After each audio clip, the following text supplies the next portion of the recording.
उपनिषदों में शिव तत्व, स्वरूप एवं महत्व। ज्ञान बिना भक्ति, कर्म एवं ध्यान के कैसे फलदायी होगा? इसी प्रकार योग की सफलता के लिए भी भक्ति, भाव, ज्ञान एवं कर्म की सहायता आवश्यक है। कहने का अभिप्राय यह है कि हर व्यक्ति के लिए कोई एक साधन प्रमुख होता है तथा अन्य साधन गौण होता है। ऐसा नहीं होता कि केवल एक ही साधन का व्यक्ति उपयोग करके सिद्धि को प्राप्त कर जाए। संक्षेप में उपनिषदों में कहीं भक्ति पर, कहीं ज्ञान पर और कहीं योग पर बल दिया गया है, जिसका तात्पर्य अन्य मार्गों की हीनता दिखाना नहीं है, यद्यपि उनकी भाषा कहीं कहीं ऐसी लगती है। ऐसे स्थलों को अगर हम उसी उपनिषद के अन्य प्रसंगों के साथ रखकर समझने का प्रयास करेंगे तो जैसा इस शिव तत्व में कहा गया है वैसा ही निष्कर्ष प्राप्त होगा। प्रस्तुत निबंध मुख्य रूप से निम्नलिखित ग्रंथों पर आधारित है। 1991 में प्रकाशित वासुदेव लक्ष्मण पंशिकर द्वारा संपादित ईशाद्यष्टोत्तर शतोपनिषद इसमें सम्मिलित है। 1984 में प्रकाशित तथा पंडित जगदीश शास्त्री द्वारा संपादित उपनिषद संग्रह को इसमें शामिल किया गया है। गीता प्रेस गोरखपुर द्वारा प्रकाशित कल्याण का उपनिषद अंक भी इसमें शामिल है। धर्म, अर्थ, काम और मोक्ष, इन चार प्रकार के पुरुषार्थों में परम निःश्रेयस मोक्ष ही मनुष्य का अंतिम लक्ष्य है। 84 लाख योनियों में बार बार जन्म मरण की प्राप्ति रूप घोर संसार से पार होने के लिए मनुष्य को परम शांति रूप मोक्ष की प्राप्ति के लिए सतत प्रयत्न करना चाहिए। परंपरा से मोक्ष साधन हेतु उपनिषदों का अध्ययन आवश्यक माना गया है। वेद के 4 भागों संहिता, ब्राह्मण, आरण्यक और उपनिषद में केवल उपनिषदों में ही ज्ञान का प्रतिपादन किया गया है। अन्य संहिता आदि भागों में मुख्यतः कर्म, उपासना आदि का विवेचन किया गया है। अतः उपनिषद विद्या अन्य विद्याओं की अपेक्षा प्रधानतम एवं गौरवमयी है। इसी विद्या को लक्ष्य करके कहा जाता है कि सा विद्या या विमुक्तये वही वास्तविक विद्या है जो मोक्ष दिलाने में सहायक हो। गीता अध्याय 10 श्लोक 32 में भगवान कृष्ण कहते हैं कि मैं विद्याओं में अध्यात्म विद्या हूं। अध्यात्म विद्या विद्या नाम। श्रुतियों में उपनिषदों को मोक्षदायिनी विद्या, अध्यात्म विद्या तथा पराविद्या आदि कहा गया है। यही विद्या सब अनर्थों के मूलभूत संसार की निवृत्ति करती हुई परमानंद रूप मोक्ष की प्राप्ति का मुख्य कारण बताई गई है। इसीलिए इसे सबसे श्रेष्ठ कहा गया है। व्युत्पत्ति की दृष्टि से जो समस्त अनर्थों को उत्पन्न करने वाले संसार का नाश करती, संसार की कारणभूत अविद्या को शिथिल करती तथा ब्रह्म की प्राप्ति कराती है, उसे उपनिषद कहते हैं। इसका दूसरा नाम वेदांत भी है। यह वेदों का अंतिम भाग है, इसीलिए यह वेदांत है। अथवा वेद का सिद्धांत चर्म रूप में उपनिषदों में ही वर्णित है, इस कारण इसे वेदांत नाम दिया गया है। सनातन हिंदू धर्म के सिद्धांत प्रतिपादक प्रमुख ग्रंथों में, जिन्हें प्रस्थानत्रयी कहते हैं, गीता, ब्रह्मसूत्र तथा उपनिषद आते हैं। वास्तव में उपनिषदों के सिद्धांतों का ही निरूपण गीता एवं ब्रह्मसूत्र में हुआ है। कई बार गीता को भी गीतोपनिषद कहा जाता है। वेदांत के सभी आचार्यों ने अपने अपने भाष्य इन तीनों पर लिखे हैं। उपनिषदों को यद्यपि वेदों का अंतिम भाग माना जाता है, फिर भी वर्तमान में उपलब्ध सभी उपनिषदों को वेदों का भाग नहीं माना जाता। वर्तमान में पाई जाने वाली उपनिषदों की संख्या 225 से ऊपर हो सकती है, जिनमें से बहुत सी अर्वाचीन हैं। उदाहरण के लिए अल्लोपनिषद, जिसमें अल्लाह आदि का उल्लेख है, जो निश्चित रूप से अवैदिक है। प्राचीन आचार्यों ने जिन पर भाष्य लिखा है वे संख्या में अत्यल्प हैं, मात्र 11 से 13। यद्यपि ये उपनिषदें बहुत ही महत्वपूर्ण हैं, लेकिन इनके अलावा भी अन्य उपनिषदें हैं जो वैदिक मानी जाती हैं। इस लेख में हम मुख्य उपनिषदों को, जिन्हें वैदिक माना जाता है, उनके आधार पर ही शिव स्वरूप पर विचार करेंगे। वैसे तो प्रमुख उपनिषदों की संख्या 108 मानी जाती है, परंतु इनमें से बहुत सी उपनिषदें बाद की हैं और उनमें सांप्रदायिक बातें भी हैं। भगवान शिव ब्रह्म के रूप में। श्वेताश्वतरोपनिषद के प्रारंभ में ब्रह्म के विषय में जिज्ञासा उठाई गई है। वहां पूछा गया है कि जगत का कारण जो ब्रह्म है वह कौन है? किम कारणम ब्रह्म। आगे चलकर ब्रह्म के स्थान पर रुद्र एवं शिव शब्द का प्रयोग किया गया है। उपरोक्त प्रश्न के समाधान में बताया गया है कि जगत का कारण स्वभाव इत्यादि न होकर स्वयं भगवान शिव ही इसके अभिन्न निमित्तोपादान कारण है।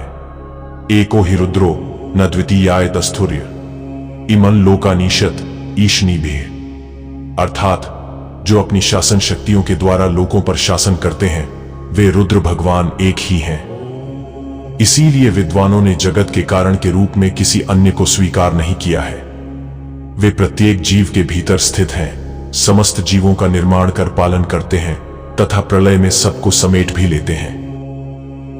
वहीं पर आगे कहा गया है कि यो देवानाम प्रभवश्चोदुभवश्च विश्वाधिपो रुद्रो महर्षिः हिरण्यगर्भ जनयामास पूर्वम स नो बुद्ध्या शुभया संयुनक्तु।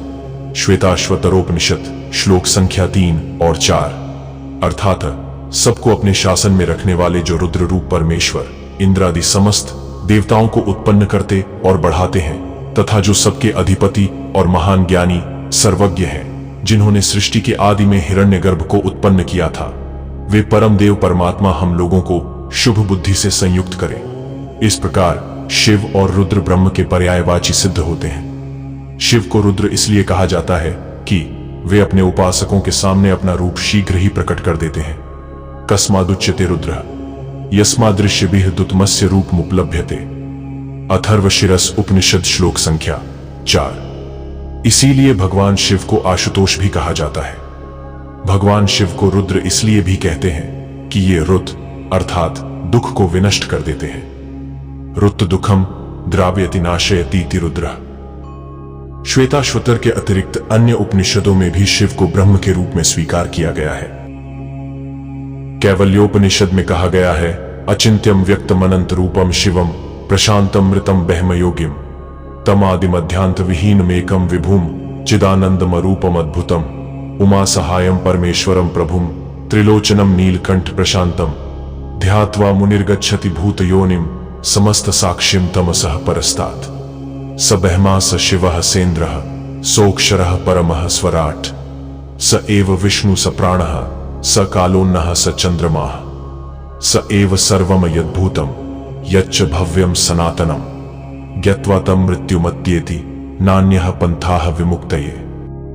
जो अचिंत्य है, अव्यक्त और अनंत स्वरूप है, कल्याणमय है, प्रशांत है, अमृत है, जो ब्रह्म अर्थात निखिल ब्रह्मांड का मूल कारण है, जिसका आदि मध्य और अंत नहीं, जो एक अर्थात अद्वितीय है, विभु और चिदानंद है, रूप रहित और अद्भुत है, उस उमा सहित अर्थात ब्रह्म विद्या के साथ परमेश्वर को, समस्त चराचर के स्वामी को, प्रशांत स्वरूप, त्रिलोचन, नीलकंठ महादेव अर्थात परात्पर पर ब्रह्म को, जो सब भूतों का मूल कारण है, सबका साक्षी है तथा अविद्या से परे प्रकाशमान हो रहा है, उसको मुनि लोग ध्यान के द्वारा प्राप्त करते हैं।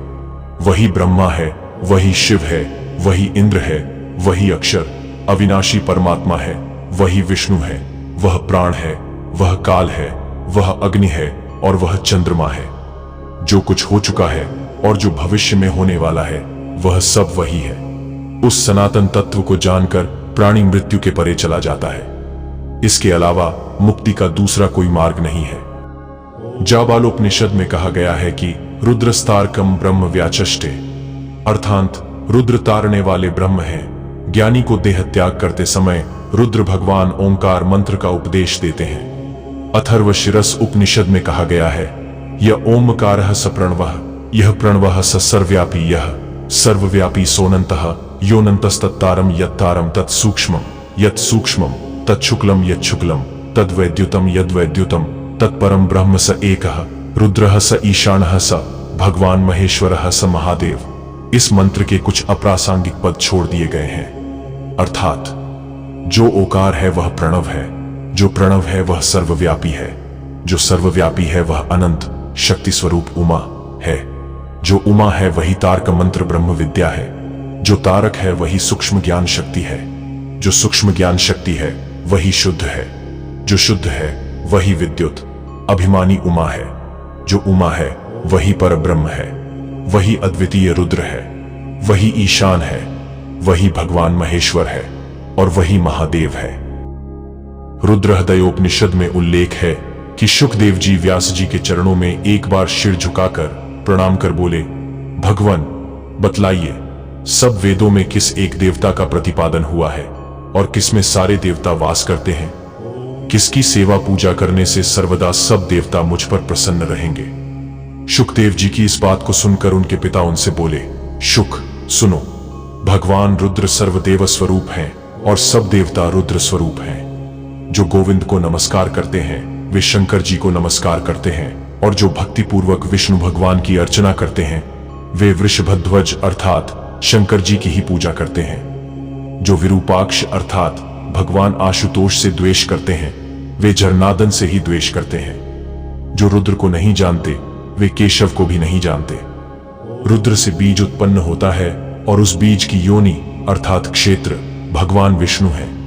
जो रुद्र है वे स्वयं ब्रह्म है। रुद्र ब्रह्मा और विष्णु स्वरूप है, और अग्नि सोमात्मक समस्त जगत भी रुद्र ही है। सृष्टि में जितने पुल्लिंग प्राणी हैं सब महेश्वर हैं, और जितने स्त्रीलिंग प्राणी हैं सब भगवती उमा हैं। सारी स्थावर और जंगम स्वरूप सृष्टि उमा महेश्वर रूप है। समस्त व्यक्त जगत उमा का स्वरूप है और अव्यक्त जगत महेश्वर का स्वरूप है। प्रयोजन के अनुसार रुद्र ने अपनी एक ही मूर्ति को 3 प्रकार से व्यवस्थित किया है। धर्म रुद्र स्वरूप है, जगत विष्णु स्वरूप और समस्त ज्ञान ब्रह्म स्वरूप है। श्री रुद्र रुद्र रुद्र इस प्रकार से जो बुद्धिमान जपता है, इससे समस्त देवों का कीर्तन हो जाने के कारण वह सब पापों से मुक्त हो जाता है। ओम शांति विश्वम।